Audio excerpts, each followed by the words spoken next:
Assalamualaikum warahmatullahi wabarakatuh. Hai anak-anak, kembali lagi bareng sama Bu Emma. Kali ini kita akan memasuki di tema yang keenam ya, subtema 1 di pembelajaran yang pertama. Di subtema 1 ini kita nanti akan mempelajari tentang sumber energi. Coba anak-anak kalian perhatikan, kalian lihat dan amati ya, bumi yang kita tempati semua diciptakan Tuhan untuk kelangsungan hidup manusia. Di bumi ada matahari, ada udara, ada air, ada tumbuhan, dan ada hewan. Semuanya bermanfaat bagi manusia. Benda-benda tersebut menghasilkan energi. Apa itu energi anak-anak? Bagaimana energi diperoleh? Bagaimana cara manusia memanfaatkan energi? Apakah energi akan habis? Bagaimana agar energi tidak cepat habis? Masih banyak pertanyaan lainnya tentang energi. Yuk kita pelajari bersama. Saat mengikuti kegiatan jasmani, tiba-tiba tubuh Siti lemas dan hampir jatuh. Wajahnya nampak pucat. Pak Guru segera membawa Siti ke ruang unit kesehatan sekolah atau UKS. Sambil berjalan ke UKS, Pak Guru menanyakan apakah Siti sudah sarapan. Ternyata Siti belum sarapan. Itulah sebabnya tubuh Siti menjadi lemas, tidak bertenaga. Nah, ini anak-anak, dari sini kita lihat ya, kalau sarapan itu penting. Dengan sarapan kita memperoleh energi yang kuat ya. Dan setelah itu, sesampainya di ruang UKS, Siti disuruh berbaring. Pak Guru membuatkan teh manis. Kemudian Pak Guru menyuruh Siti minum teh. Lalu Pak Guru menjelaskan kepada Siti bahwa tubuh kita itu butuh energi. Dari sini anak-anak bisa kita lihat, tubuh kita itu butuh energi anak-anak. Dan energi itu bisa kita peroleh dari makanan dan minuman yang kita konsumsi. Jadi sebelum beraktivitas ya, sebelum kalian berangkat sekolah, kalian usahakan untuk sarapan ya. Jangan lupa untuk sarapan. Selanjutnya ada suatu bacaan nih anak-anak. Matahari itu sumber energi terbesar. Semua benda yang menghasilkan energi itu disebut sumber energi. Kalian ingat ya anak-anak, semua benda yang menghasilkan energi disebut sumber energi. Tuhan itu menciptakan bermacam-macam sumber energi. Air dan udara adalah sumber energi. Tumbuhan dan hewan adalah sumber makanan. Makanan menghasilkan energi bagi tubuh. Jadi tumbuhan dan hewan itu juga sumber energi. Sumber energi lainnya yang ada di bumi itu adalah matahari. Matahari menghasilkan energi cahaya dan juga panas. Cahaya dan panas matahari ini merupakan sumber kehidupan di bumi. Matahari adalah sumber energi terbesar di bumi. Nah, di sini ada yang namanya proses fotosintesis ya, proses pembuatan makanan pada tumbuhan. Di sini juga dibantu oleh matahari nih anak-anak ya. Jadi di sini ada karbon dioksida yang diserap oleh daun ya, dan beserta air yang diserap oleh akar. Dari karbon dioksida dan juga air dibantu dengan energi matahari ini nanti akan terjadi suatu proses fotosintesis ya, proses pembuatan makanan. Setelah itu nanti yang dihasilkan apa ya? Yang dihasilkan adalah oksigen yang kita hirup setiap harinya nih anak-anak ya, dan juga ada gula. Jadi proses pembuatan makanan ini selain oksigen dan juga gula tadi, tumbuhan juga menghasilkan sumber makanan. Jadi sumber makanan itu bisa terdapat di akar seperti ketela, kentang kayak gitu anak-anak. Ada juga yang ada di batang seperti tebu seperti itu. Jadi banyak sekali macamnya anak-anak. Tanpa matahari itu tumbuhan tidak dapat melakukan fotosintesis. Dari proses fotosintesis dihasilkan makanan dan juga oksigen. Makanan dan oksigen ini sangat penting bagi kelangsungan hidup manusia dan makhluk hidup lainnya anak-anak ya.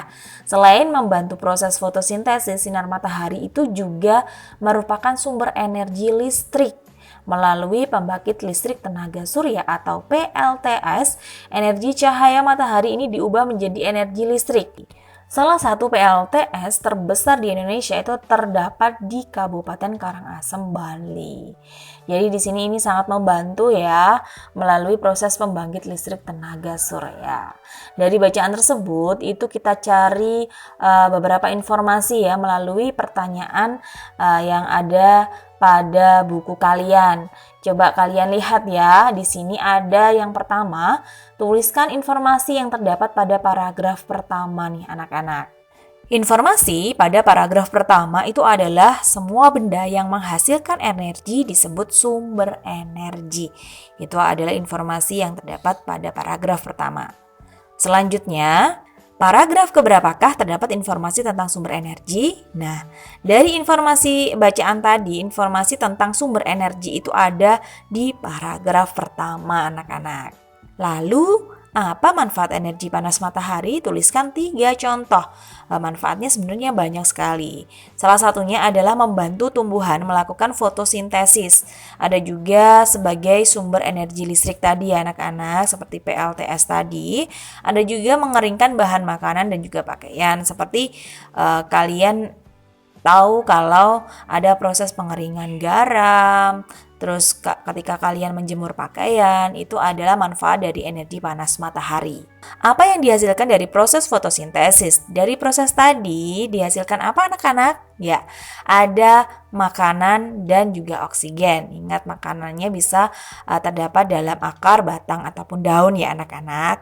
Selanjutnya, mengapa matahari disebut sebagai sumber energi terbesar di bumi?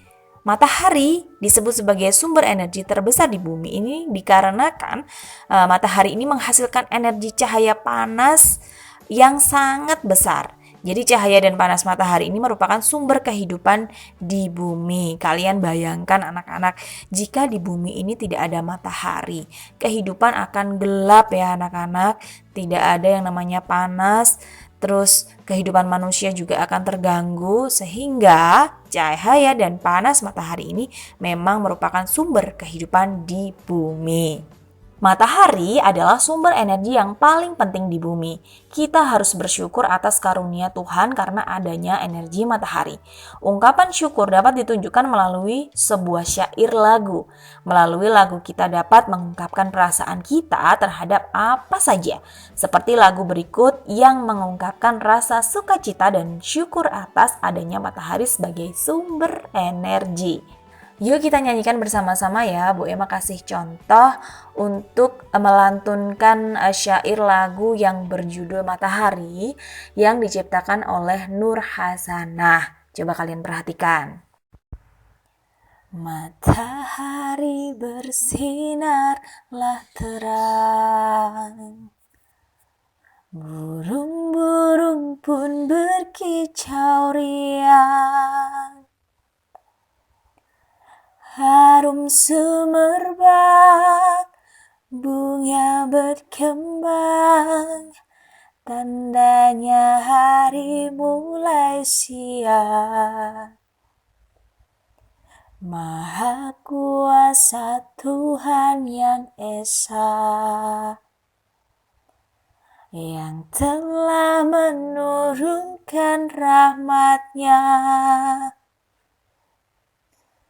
Tuhan pengasih, Tuhan penyayang, mari bersyukur kepada-Nya. Matahari sumber kehidupan, sumber energi yang utama. Cahayanya bersinar terang, pohon-pohon menari riang, pohon-pohon menari riang. Nah, apa sih yang dilakukan oleh Siti?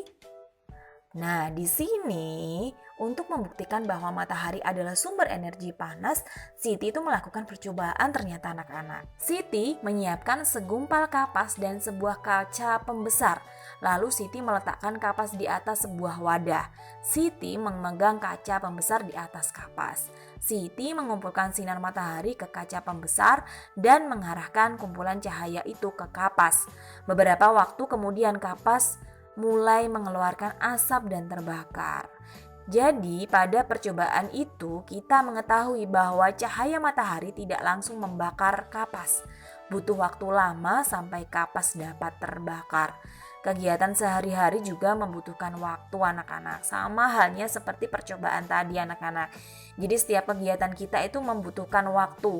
Ada yang membutuhkan waktu singkat, ada yang membutuhkan waktu lama nih anak-anak. Coba kalian simak di sini, ada beberapa gambar ya, suatu kegiatan yang kita lakukan sehari-hari. Kita bandingkan mana yang membutuhkan waktu singkat, mana yang membutuhkan waktu lama.